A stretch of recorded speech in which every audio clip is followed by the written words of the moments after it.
Welcome to PreMath. In this video, we have got this quadrilateral ABED along with these two radii BC and CD fully inscribed in a circle with the center C, as you can see in this given diagram.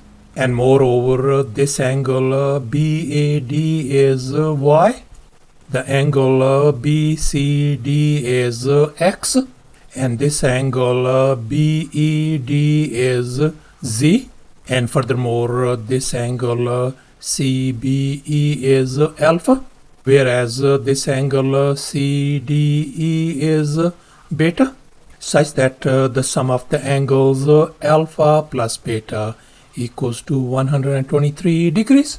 And now our task is to find the value of this angle X, the value of angle Y, and finally the value of this angle Z. Please don't forget to give a thumbs up and subscribe. And please keep in mind that this figure may not be 100% true to the scale. Let's go ahead and get started. And here's our very first step. Let's focus on this quadrilateral ABED. Just disregard these radii B, C, and CD. And now let's recall the definition of a cyclic quadrilateral. A quadrilateral is called a cyclic if all the vertices of the quadrilateral lie on the very same circle, as you can see in this given diagram. And this quadrilateral ABCD is indeed a cyclic quadrilateral, since all these vertices A, B, C, and D lie on the very same circle. And furthermore, the opposite angles of a cyclic quadrilateral have a total of 180 degrees. So therefore, this angle and this angle, they add up to 180 degrees. And likewise, these two opposite angles add up to 180 degrees as well. So therefore, we can see that this quadrilateral ABED is indeed a cyclic quadrilateral, since all the vertices A, B, E, and D lie on the very same circle. And furthermore, these two opposite angles, Y plus Z, must add up to 180 degrees. So therefore, we can write angle Y plus angle Z is going to be equal to 180 degrees. And I'm going to label this one as our equation number 1. And now we are going to focus on this another quadrilateral BCDE as well. And we know that sum of all these interior angles in this quadrilateral is going to be equal to 360 degrees. In other words, the sum of angles X plus Z plus alpha plus beta is going to be equal to 360 degrees. So therefore, we can write the interior angle sum is going to be equal to 360 degrees for this quadrilateral BCDE. So therefore, we can write down all these interior angles X plus Z plus angle alpha plus angle beta is going to be equal to 360 degrees.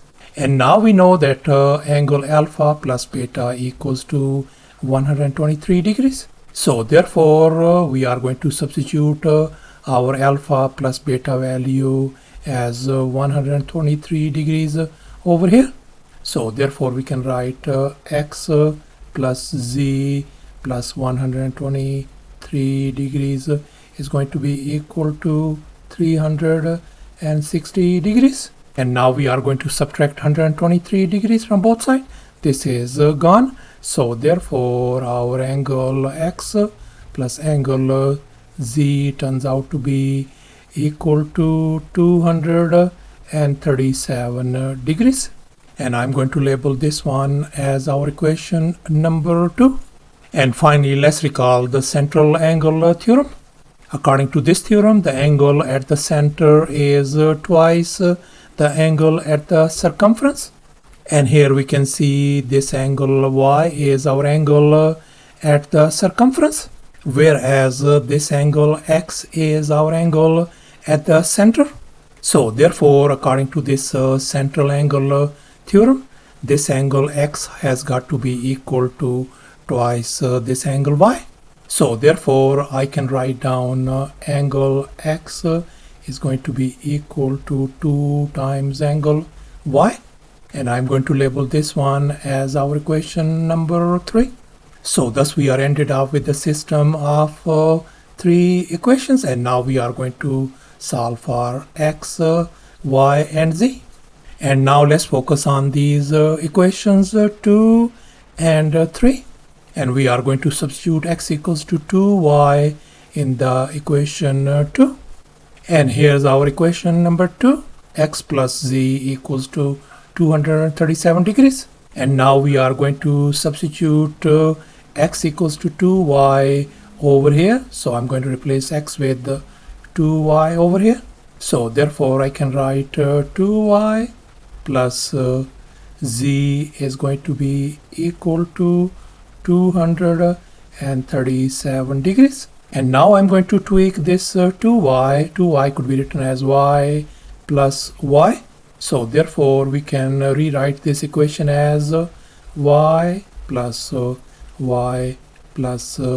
z is going to be equal to 237 degrees. And now let's focus on equation 1. Y plus z value is 180 degrees. So therefore I'm going to substitute this y plus z value as 180 degrees over here.